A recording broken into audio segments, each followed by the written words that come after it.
Chapter 9. The Anonymous Message. Nancy Drew sank down upon the davenport and studied the note which had just been delivered at her door. The message was brief, but its words carried an import of veiled violence, which mystified and frightened her. It read, "Be warned in time. Keep away from the Turnbull house." The threatening communication was unsigned, but was written in a bold scrawl, and Nancy fancied was unmistakably the handwriting of a man. Who could have sent it? She asked herself in amazement. Why, I've taken special pains not to let anyone know I am going to the Turnbull house.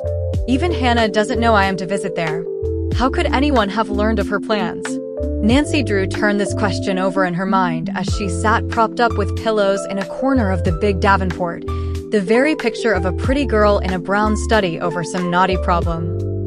The more she thought about it, the naughtier her problem became, for she had communicated with Rosemary and Floretta by writing, and unless her note to them had been intercepted in the mail, there was no way, to her knowledge, that the information could have become known to a third person. I'm almost tempted to believe in ghosts myself, she thought. It's positively uncanny. She reflected a moment and then chuckled. But anyway, I don't believe the ghost is a very brave one, or he wouldn't be afraid to have me on his trail.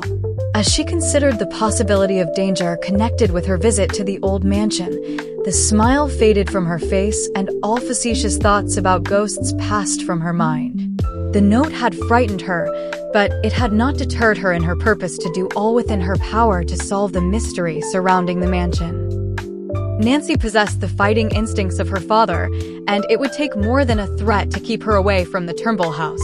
She was convinced that underhand work was going on at the mansion, and she was determined to expose it if it were possible to do so. I think Dad was wise to suggest that I take his revolver, she told herself. And I'll take plenty of ammunition, too. Enough to annihilate an army. Though, truth to tell, I don't know whether I could hit the broadside of a barn or not. Getting up from the davenport, Nancy crossed over to the desk, and with a glance at the window shades to see that they were down, removed the revolver from the drawer. Taking it upstairs, she placed it carefully in her traveling bag. As she started back down the stairs, she heard a light step on the porch. She paused and listened. I wonder if I'm to get another note, flashed through her mind. Before she could move forward, the door opened and Hannah Gruen came in. Oh, it's you, Nancy murmured in relief. Why, yes. Who did you think it was?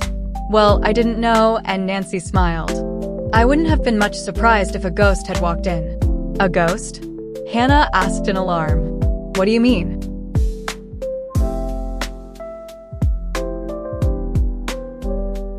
Oh, nothing, Nancy assured her hastily. I was only joking. Before the housekeeper could question her further, the girl said good night and retreated to her bedroom. I'll not let that anonymous note disturb my sleep, she told herself resolutely as she tumbled into bed, and tomorrow I'll start for the mansion just as I planned. After she had finished her breakfast the next morning, Nancy Drew took leave of the housekeeper and, closing up the house, started off for Cliffwood in her roadster. There was not a sign of life about the old stone house as she drove up, and she began to wonder if anything had happened to Rosemary and Floretta since her last visit. However, before she could lift the knocker on the front door, Rosemary greeted her. I saw you coming up the drive. Oh, you don't know how glad we are that you have come, she declared cordially. You see, we were afraid you might change your mind. We couldn't have blamed you if you had. I hope nothing has happened since I was here the other day, Nancy said quickly. Oh, it's been almost unbearable. We had made up our minds to leave the place if you didn't come today. Rosemary's face was strained, and Nancy thought she looked as though she had not slept for several nights. The ordeal of remaining in the house was gradually wearing her down. Last night we heard music again, she said, in a very low tone. What sort of music? It seemed to come from a stringed instrument. It might have been a guitar. From what part of the house? That was the strange part of it. The sound wasn't localized. It seemed to move from one part of the house to another. Did you hear the music distinctly? No. The sound was muffled, as though it were a long way off. Oh, it was almost ghostly. Rosemary shuddered and turned appealing eyes upon Nancy. Tell me, do you believe in the supernatural? I am almost certain your house is not haunted, Nancy returned firmly, for she saw that Rosemary's iron nerve was beginning to go back on her. How long did the music last? About half an hour, I should judge. Did Miss Floretta hear it too? Oh yes. She's positively ill this morning. She didn't get out of bed. We'll go to her room now if you like. Perhaps it would be better not to disturb her. Oh, she wanted to see you just as soon as you arrived. Rosemary led the way through the long, dark corridor and to the stairway. I'll show you to your room first, and then you can talk with Floretta, she told Nancy when they reached the upper hall. Rosemary opened a door and permitted Nancy to enter ahead of her. The bedroom was a large, comfortable one with an old-fashioned canopy bed and heavy mahogany furniture. I have assigned you the room right next my own, Rosemary explained. If anything should happen during the night, you could rap on the wall or cry out, and I would hear you. Nancy nodded soberly.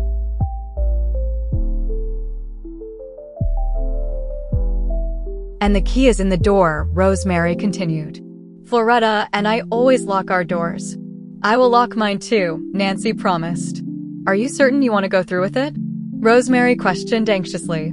If anything should happen to you, I'd never forgive myself. I don't believe anything serious will happen. I wish I could feel as confident, Rosemary sighed. Shall we go to Floretta now? Yes, I am ready. I will unpack my bag later. Nancy followed Rosemary down the hall, and they entered the bedroom in the east wing.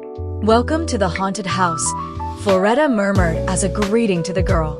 She was propped up in bed with cushions and her face was white and haggard. A tray on a table near the bed had been left practically untouched.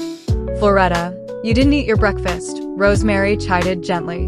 Oh, I couldn't, Rosemary. I'm so upset. I can't stay in this horrible place much longer. Miss Drew is here to help us, Rosemary responded quietly. But can she? I'm beginning to doubt that anyone can help us. Nonsense. You mustn't let your nerves get the best of you. I think I can help you. Nancy smiled reassuringly. At least I will do my best. I intend to go all over the house and see if I can locate secret panels or trapdoors. I don't believe it will do any good, Floretta declared pessimistically. I never heard of anything like that in the house. I may as well have a look anyway, Nancy said easily. She remembered something which she intended to ask the Turnbull sisters. Tell me, did you mention to anyone that I was coming here for a visit? No, Rosemary answered promptly. We took care not to mention it to a soul.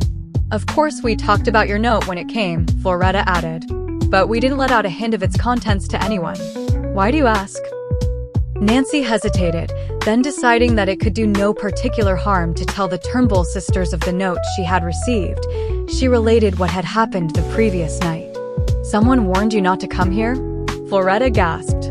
Why, how could the news have gotten out? I wish I knew, Nancy admitted.